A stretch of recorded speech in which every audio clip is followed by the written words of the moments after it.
comunicação. O Arthur é verbal? O Arthur é não oralizado. Não oralizado. Isso. O Arthur, ele não emite palavras, ele está aprendendo a emitir palavras.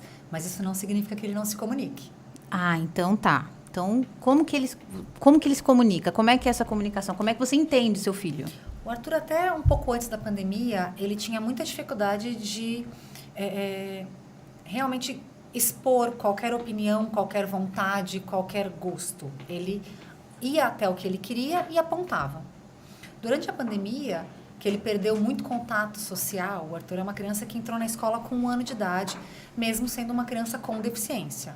O Arthur, como a gente conversou, ele não é uma criança que nasceu com os pais acreditando que era uma criança típica e, por volta dos seus 1 ano e meio, 2 anos, percebemos atrasos de desenvolvimento, que é o que comumente acontece em crianças diagnosticadas com o transtorno do espectro autista. Então, até 1 ano e pouco... Não. Esse é o comum que você encontra nas crianças que são autistas, que estão no transtorno do espectro autista. O Arthur, ele é uma criança que tem uma síndrome de deleção cromossômica.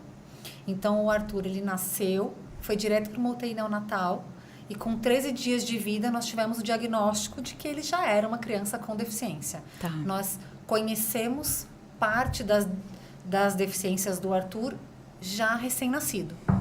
Então, com buscas de literatura, com convívio com outras famílias, nós já esperávamos alguns atrasos de desenvolvimento do Arthur. Então, nós já estávamos preparados para comprar algumas brigas. Então, durante a pandemia, com o isolamento, o Arthur entrou na escola com 1 ano de idade. Com o isolamento da pandemia, ele perdeu muita coisa. E foi quando a gente começou a perceber o Arthur dentro do espectro com mais intensidade. A gente começou a perceber algumas características do autismo ficando muito mais intensas nele, nessa fase onde ele perdeu o convívio social, perdeu o convívio de família, onde ele perdeu a sua rotina, onde ele perdeu as suas terapias e o que ele conhecia como vida. Tá. Você me disse que ele nasceu, então, com uma deficiência. Essa nasceu com essa síndrome aqui. Isso. Que é Cri-du-Chat. Isso mesmo. É uma doença rara. O Arthur tem uma síndrome rara, não é uma doença. Não chama doença. Não. Doenças são... O doutor pode até explicar Doutor, a teoria melhor que do que eu. Não tem A diferença nada entre melhor, doença né? e síndrome, ela é bastante clara. Para nós que estamos no meio. Para mim não. Quem tem síndromes não gosta de ser chamados de...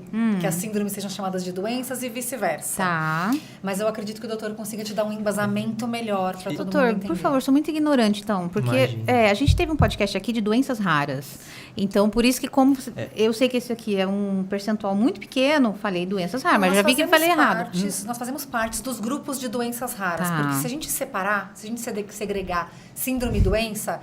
nós teremos menos visibilidade. Menos visibilidade, muito bem. Fazemos parte das mesmas ações, das mesmas comemorações, das mesmas batalhas. Tá. Mas eu acho interessante deixar clara a diferença entre ajuda, síndrome e doença. Existe uma questão assim, de um conceito quando a gente pensa em doença, tá. Né, que dá pano para discussão, tá? Isso sem dúvida, mas... A gente, classicamente, aprende ou pensa em doença como algo que pode ser tratado e curado. Tá?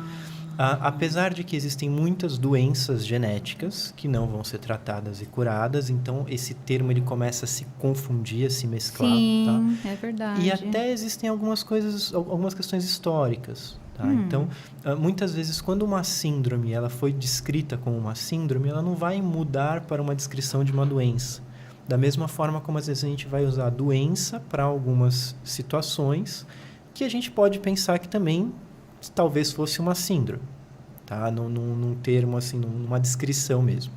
O que define uma síndrome? Síndrome é um conjunto de características clínicas que acontecem com uma determinada frequência e que vão ter uma causa em comum, tá? Essa causa ela pode ser conhecida ou não. Tá? Nossa. Um exemplo, né? A gente está falando da questão do Cri-du-Chat, mas eu vou dar um outro exemplo que talvez para quem está escutando é um pouco mais fácil de identificar, síndrome de Down. Né? Você fala síndrome de Down, todo mundo consegue ter na cabeça a visão de uma criança, né? Que tem uma orelha de baixa implantação, uma fenda palpebral mais ascendente. Os fenótipos são muito claros. De forma que se você olhar para uma criança com síndrome de Down, né? Principalmente para quem é um pouco mais treinado, né? Claro, mas se olhar para uma criança com síndrome de Down, você vai identificar a síndrome, né? Então, assim, quando a gente pensa em síndrome, eu estou falando de um conjunto de características que tem uma causa em comum. Essa causa, ela pode ser conhecida ou não, mas isso que seria a definição de síndrome. Tá, entendi. Quando você teve o Arthur, como é que foi o processo da notícia, já que ele já nasceu, né, com a síndrome, é isso? Já identificou, assim que teve o bebê, que ele foi para UTI, 12 dias depois você ficou sabendo? Eu digo que a gente tem muita sorte, eu tenho muita sorte. O Arthur encontrou as melhores pessoas do universo no caminho dele. Que bom. Se você imaginar uma pessoa maravilhosa no universo, ela vai passar pelo caminho do Arthur. Ele atrai as melhores pessoas. Então, o Arthur, ele nasceu, parto normal, gravidez, até 38 semanas e 5 dias. Tudo como manda o figurino. Só identificou depois do nascimento? Depois do nascimento, o Arthur foi pro berçário, tomar aquele banho show, espetáculo, que todo mundo tira foto. Aquela coisa de clássica que todas as mães esperam na gravidez inteira, né? A bocó da mãe lá no quarto, se recuperando do parto, todo mundo tirando foto da criança. Durante essa espera do banho, o Arthur teve a primeira cianose. O Arthur que é uma cianose? Existem várias causas para a cianose. Cianose é quando a criança tem uma redução de oxigenação e ela apresenta aquele lábiozinho roxinho, que ela começa a ficar azuladinha. Existem várias causas. No caso do Arthur, a gente sabe que foi porque ele teve uma queda de laringe, ele tem laringotraqueomalácia, que é uma malformação de laringe. Tá. Então, ele teve um fechamento de laringe por conta do choro e o ar não passava, ele teve quebra de oxigenação e ele começou a ficar azuladinho. Como procedimento do hospital, eles levam a criança para a UTI neonatal, colocam oxigênio na incubadora, o que a gente sabe que não ajudou em nada, mas é o procedimento do hospital. Colocaram na incubadora e ele ficaria 48 horas na incubadora. Nesse momento começa a investigação. Nós demos a sorte, como eu disse, de encontrar no dia seguinte de manhã uma técnica de enfermagem que olhou, reconheceu os fenótipos. A principal característica da síndrome de cri du chat significa choro do gato em francês.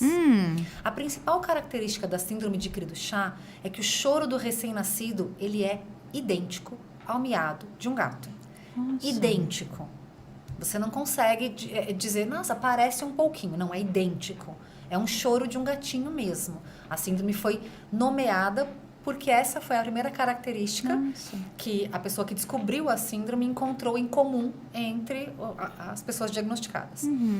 Então, ela reconheceu o chorinho, reconheceu alguns outros fenótipos, como o prego picante, o olhinho caído, a orelha de baixa implantação, a micrognatia, características que, para mim, acredito que para o doutor, são muito claras. Tá vendo que eu falei que era 2 especialistas, doutor? Ela sabe sabe tudo. Esse assunto é o... E ela reconheceu esses fenótipos e o chorinho, levantou a bandeira para a pediatra responsável pela UTI e pediu o cariótipo antes mesmo de eu ver o Arthur. Então, esse cariótipo foi coletado muito cedo.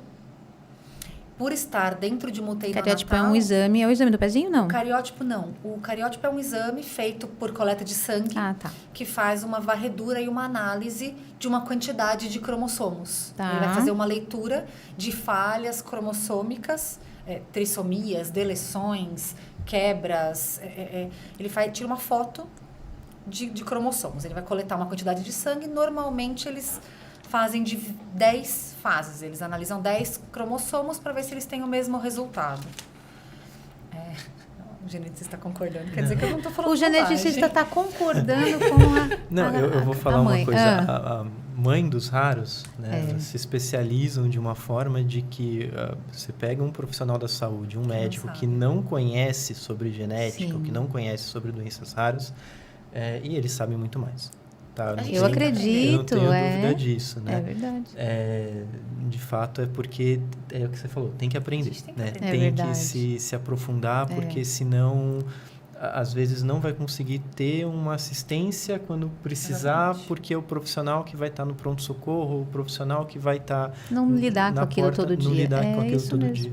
A gente recebe muito tratamento incorreto em hospitais, justamente porque as pessoas olham somente para o diagnóstico que elas não conhecem ou por medo.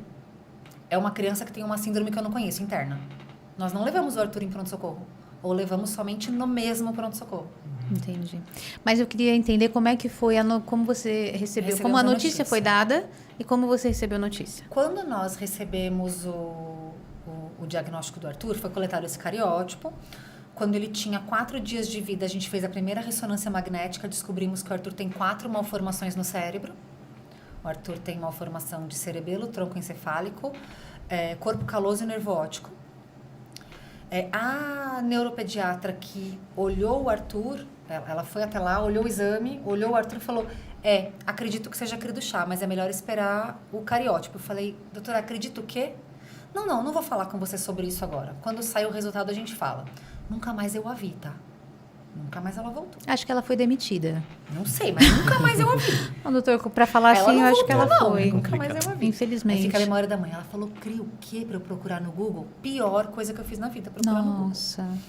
Enfim, quando chegou o resultado do exame, a médica nos chamou, falou, olha, realmente saiu, o Arthur tem uma síndrome, eu não tenho bagagem para falar com você sobre essa síndrome, apesar de já ter diagnosticado outras crianças, nós recomendamos que vocês passem com um geneticista. Tá. Nós fomos direcionados para um geneticista indicado pelo hospital. O geneticista, em conversa comigo e com meu marido, falou que... Desculpa não estar tirando nos olhos aqui esse assunto.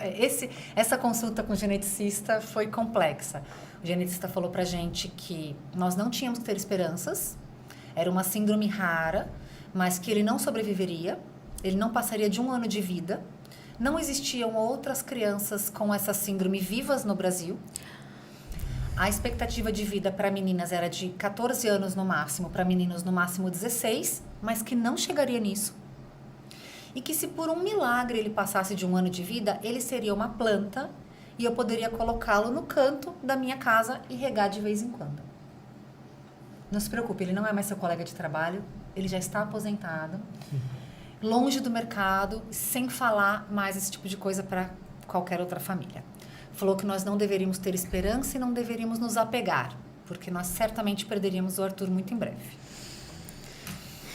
Foi bem tranquilo lidar com o diagnóstico depois disso. Existe uma sensibilidade, eu acho que precisa ter nesse momento da notícia, né? Quando a gente pensa, a gente está até fugindo um pouquinho do autismo, mas eu acho que isso é importante, né? E acaba pensando também um pouco em relação ao autismo. Quando a gente vai dar um diagnóstico, muito complexo. Você imagina... Uma das coisas mais difíceis, eu acho, como médico geneticista, como profissional da saúde, especificamente geneticista, é dar um diagnóstico num berçário. Porque se espera que no berçário seja um momento de muita alegria, né?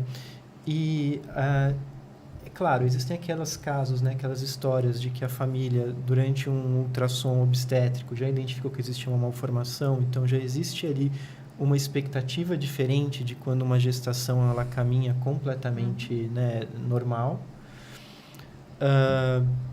E eu vejo que às vezes existe uma dificuldade dos colegas eles conseguirem lidar com as más notícias, até porque talvez não esperem que tenham que dar uma má notícia nesse momento, né? É diferente, é muito diferente de quando, por exemplo, uma família vem me procurar no consultório já com uma criança que já está com um atraso, que já está mostrando algumas dificuldades, que já fez alguma investigação. Porque ela quer essa resposta. Ela quer essa resposta, ela já tem a expectativa, ela já entende que mas lá na maternidade ela nem tinha perguntado, né? Na maternidade ela nem não pensa nisso. Ela nem pensa nisso. Faz muito sentido. Então tem que ter, de fato, uma sensibilidade na conversa que às vezes é muito difícil, né? E é impossível a gente falar sobre expectativas, né? Tanto expectativa de vida, eu acho assim, eu nunca falo, mesmo quando me perguntam, porque assim, eu sempre deixo claro, não tem como a gente saber. Tão diferente um do outro, né? É tão diferente um do outro. A gente pode ter informação de literatura que às vezes fala, olha, tem algumas síndromes que elas são letais no período neonatal. E claro que eu acho que assim, é importante para a família entender a gravidade, os riscos.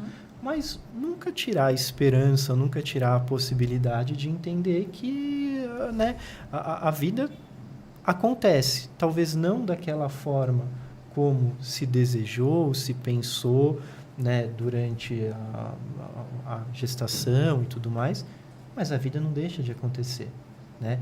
Com as suas dificuldades, mas com as suas alegrias Sim. também, né? Com as suas alegrias Como eu sei também, disso. né? Então, isso eu acho que é uma coisa importante. E a gente está falando da questão, né, desse período, de dar notícias difíceis nesse período, mas traçando um paralelo, quando a gente vai dar um diagnóstico, por exemplo, de TEA, isso também acontece, né? Olhando pelo meu lado da mãe, o problema é que quando você recebe o diagnóstico, você só consegue ver as coisas negativas. Muito bom. E eu vejo muito isso. Eu criei o Instagram do Arthur focado em falar sobre a síndrome de cri do chá. Mas, durante a pandemia, quando o autismo começou a ficar mais evidente no Arthur, e não é nem lutar contra, é brigar com o autismo, brigar junto com o autismo pelo bem do Arthur, não é brigar contra o autismo. Brigar com o autismo virou a minha maior bandeira, porque a minha maior dificuldade com o Arthur hoje é o autismo, não mais a síndrome. Olha, que curioso. A síndrome está lá, vai estar lá, não vai mudar. Eu não consigo tratar a síndrome do Arthur.